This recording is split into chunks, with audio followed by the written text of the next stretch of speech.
प्यारे बच्चों, जीवन में बहुत कम ऐसे क्षण आते हैं जब हमारा जो उत्साह है वो दो गुना, तिगुना, चार गुना या फिर अचानक ऐसा लगता है कि नाभिकीय विखंडन की प्रक्रिया हो गई क्या। ऐसे भी क्षण आते हैं और निश्चित तौर पे आप मेरी बात से सहमत होंगे। जब हमारा रिजल्ट आता है ना, और रिजल्ट पे एक सफलता का एक नया मुकाम हम लिखते हैं, अगले चरण में प्रवेश करते हैं, तो निश्चित तौर पे एक अलग सा अनुभव होता है। और इस समय अभी यूपीपीसीएस मुख्य परीक्षा 2018 सम्मिलित राज्य प्रवर अधीनस्थ सेवा मुख्य लिखित परीक्षा थी 2018 की, और इसका रिजल्ट आया है। और इसमें 2669 अभ्यर्थी जो है सफल हुए हैं। सबसे खुशी की बात है कि इस बार 2018 की वैकेंसी में रिक्तियों की संख्या बहुत पर्याप्त है। 984 है, लगभग 984 रिक्तियों में। जैसा कि आयोग ने कहा था कि कुल रिक्तियों का हम 3 गुना लेंगे, तो 2669 है ना अभ्यर्थी लिए गए हैं। और सच बता रहा हूं, ये जितने भी छात्र चयनित हुए हैं शुभकामनाओं के पात्र जरूर हैं, क्योंकि आपका इस बार पैटर्न भी चेंज हुआ था यूपीपीसीएस का, और पैटर्न चेंज होने के बावजूद आप सभी ने एक बड़े स्तर का एग्जाम क्वालिफाई किया। तो मुझे भी बड़ी खुशी होती है जब आप लोग के मैसेज आते हैं। काफ़ी छात्र जो हैं संस्थान के भी क्वालिफाई हुए हैं। तो अब आप लोग इंटरव्यू को लेकर के निश्चित तौर पे अब इस समय आप लोगों के दिमाग में एक ही चीज़ चल रही होगी कि कैसे अब इंटरव्यू की तैयारी करें। इसको लेकर एक महत्वपूर्ण सेशन में जरूर लेकर के आऊँगा और आप लोग की इन समस्याओं का निजात निश्चित तौर पर करूँगा। पूरी जिम्मेदारियों का निर्वहन करूँगा। आप लोगों के एक शिक्षक के तौर पे मुझे भी बहुत खुशी होती है। समझ लीजिए, जितनी आपको अपनी सफलता पे खुशी है उससे 4 गुना खुशी मुझे ज़्यादा है। मुझे बहुत खुशी है। काफ़ी छात्रों के लगातार फ़ोन आ रहे हैं, मैसेजेस आ रहे हैं, और मैं आप लोगों को अब यूपीपीसीएस में सच बता रहा हूँ, दिल बहुत मतलब सुकून सा मिल रहा है। जितना सुकून आपको मिल रहा है उससे 1000 गुना सुकून मुझे मिल रहा है। तो वैसे दिन आए दिन कोई ना कोई फ़ोन आता ही रहता है कि सर आज इसमें सिलेक्शन हो गया, इसमें सिलेक्शन हो गया, इसमें सिलेक्शन हो गया। लेकिन जो मेरा एक उद्देश्य है, उस उद्देश्य में ये एक बहुत बड़ा चरण है कि जब छात्र इंटरव्यू के नज़दीक पहुंचता है, तो एक चीज़ और बताऊं, ये जितने भी छात्र हैं इनको दबाव भी बहुत होगा, है ना, बहुत बड़ी मात्रा में। और बहुत सारे लोगों को तो मुझे लगता है कि 2-3 चीज़ें रहीं। कुछ छात्र थे जिनको अपने आप को आपसे उम्मीद बहुत ज़्यादा थी लेकिन नहीं हो पाया। कुछ छात्र ऐसे भी हैं जिनका हुआ भी नहीं, और कई छात्रों ने मुझे फ़ोन कॉल करके अपनी समस्या को बताया भी कि सर मुख्य परीक्षा हो नहीं पाया। देखिए, नया पाठ्यक्रम था, नया पैटर्न था, हो सकता है आपकी मेहनत जरूर रही हो। पुराने कई लोगों ने कई मेंस दिए थे, लास्ट टाइम पे इंटरव्यू भी दिए थे, लेकिन इस बार का मेंस नहीं हो पाया। तो जो लोग असफल हो गए, देखो इसमें निराश होने जैसी कोई बात नहीं है। असफलता ये सिद्ध करती है कि सफलता का प्रयास सही तरीके से नहीं किया गया होगा। ये बात बिल्कुल सत्य है। तो आप इसमें निराश मत होइए। निश्चित तौर पे अब अगला अगला प्री फिर है ना, या फिर कोई, बता तो रहा हूँ, जीवन में सफलता का कोई एक प्लेटफॉर्म थोड़ो ना है, एक मानक थोड़ो ना है। तो इसलिए निराश होने जैसा कुछ भी नहीं है। जो छात्र सफल हो गए हैं उनको अब इंटरव्यू के लिए रख जाना चाहिए।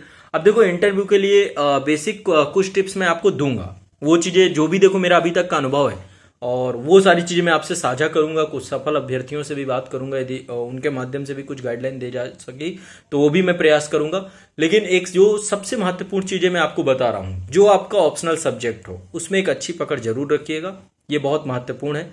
दूसरा, अपने बारे में थोड़ा सा एक आपकी सामान्य जानकारी होनी चाहिए।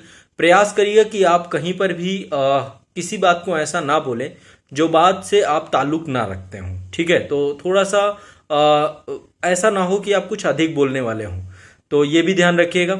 और अपनी हॉबी और इन सब चीज़ों पे भी काम करना शुरू कर दीजिए अभी से ही। इसके साथ ही आपको 2-3 चीज़ें और ध्यान में रखना है। करंट अफेयर्स, जो हाल फिलहाल में घटनाक्रम चल रहा है, इससे प्रश्न जरूर पूछे जाएंगे।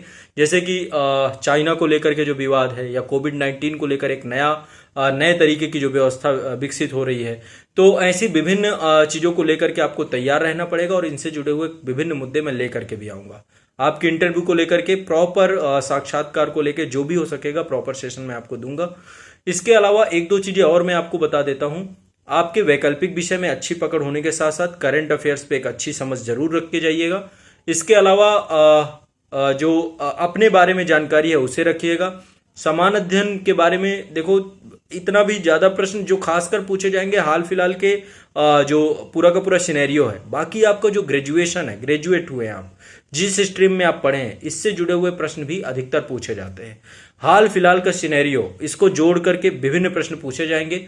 तो और थोड़ा सा प्रशासनिक जो पद है, जैसे एसडीएम का पद है, डिप्टी एसपी का पद है, जो प्रेफरेंस सीट आप भरेंगे उसमें जो चीजें आपको थोड़ा सा उसके बारे में भी जानकारी होनी चाहिए, क्या कर्तव्य होते हैं, जो भी चीजों से आप जुड़ना चाहते हैं प्रशासन के बारे में एक जानकारी चाहिए, तो इससे जुड़े हुए वीडियो मैं आप लोगों को प्रोवाइड करा दूंगा। खुद मैं अब लगातार इन सेशंस को लेकर के आऊंगा, क्योंकि बड़ी संख्या में छात्रों के फोन मैसेज आए कि सर कुछ गाइडलाइन दीजिए। तो जो कॉमन क्वेश्चन है जो आयोग में आमतौर पर पूछे ही जाने हैं, तो उनको लेकर आपको निश्चिंत हो जाना है, मैं आपकी पूरी मदद करने वाला हूं, ठीक है, इस अवधि में। तो आज़ाद यूपीपीएससी का एकेडमी का जो चैनल है, यहाँ पे लगातार मैं वीडियो आप लोग को प्रोवाइड कराऊंगा साक्षात्कार से जुड़े हुए। एक चीज और मैं आपको बताता हूँ, पूरी सीरीज चलाऊंगा, 5 से 6 वीडियो में मैं इनफ जानकारी आपको दे दूंगा, प्रॉपर गाइड कर दूंगा कि आपको कैसे कैसे क्या क्या करना है, स्टेप बाय स्टेप, ठीक है। और ये आपको मैं पूरे के पूरे वीडियो 1 जुलाई से प्रोवाइड कराना शुरू करूंगा, ठीक है। आने वाला 1 जुलाई है, यहीं से आपकी पूरी चालू हो जाएंगी। थोड़ा सा मैं सिस्टमेटिक तरीके से पूरे कार्यक्रम को बांटूंगा और फिर इसके बाद आपको जो भी मेरी तरफ से गाइडलाइन होंगी मैं जरूर दूंगा। एक चीज तो ये आपको दिमाग में बैठा लेना है। दूसरी चीज जो मैं आपको देने वाला हूं वो ये है कि जो बच्चे सफल नहीं हो पाए हैं, आपको देखो परेशान होकर के कुछ मिलेगा नहीं। अगला जो मेंस एग्जाम है या आपका प्रीलिम्स होगा, कुछ बच्चे जो हैं जो 2019 का भी मेंस एग्जाम दे रहे हैं, कुछ बच्चों के मेरे पास फोन कॉल भी आए थे, कुछ ऑफलाइन में 1-2 बच्चे आए थे। तो जितने बच्चे 2019 का दे रहे हों, 18 नहीं हुआ हो, तो थोड़ा डिस्टर्ब होने की जरूरत नहीं है। अभी देखो इनफ टाइम है, मेंस की तिथि अब सब अक्टूबर पे है, जितने भी एग्जाम है अक्टूबर तक पहुंच गए हैं। तो आयोग ये देखे कितना सक्रिय है, तो आपके जितने भी एग्जाम है क्रम से हो रहे हैं। तो ऐसी स्थिति में किसी को भी टेंशन नहीं लेना, तनाव नहीं लेना। और जो बच्चे सफल हुए हैं, मैं बिल्कुल आप लोगों के साथ हूं। जब तक आपका इंटरव्यू नहीं हो जाएगा, हर तरीके से मैं आपके साथ रहूंगा। तो मुझे इस पे आपको और भी बताना है कि क्या क्या टॉपिक हैं जिन पे मुझे वीडियो चाहिए आप लोगों को, वो भी मैं आपको पूरी मदद दे दूंगा। तो मुझे कुछ सुझाव भी आप लोग दीजिएगा, और मैं आपकी 1 जुलाई से साक्षात्कार को लेके हर सप्ताह पे एक वीडियो जरूर दूंगा, कम से कम। और उसको 1 सप्ताह आप लोग काम करना शुरू करेंगे, बहुत जबरदस्त आपकी क्लासेस, मजा आ जाएगा आपको, ठीक है। चलिए, बहुत बहुत शुक्रिया, धन्यवाद, आभार।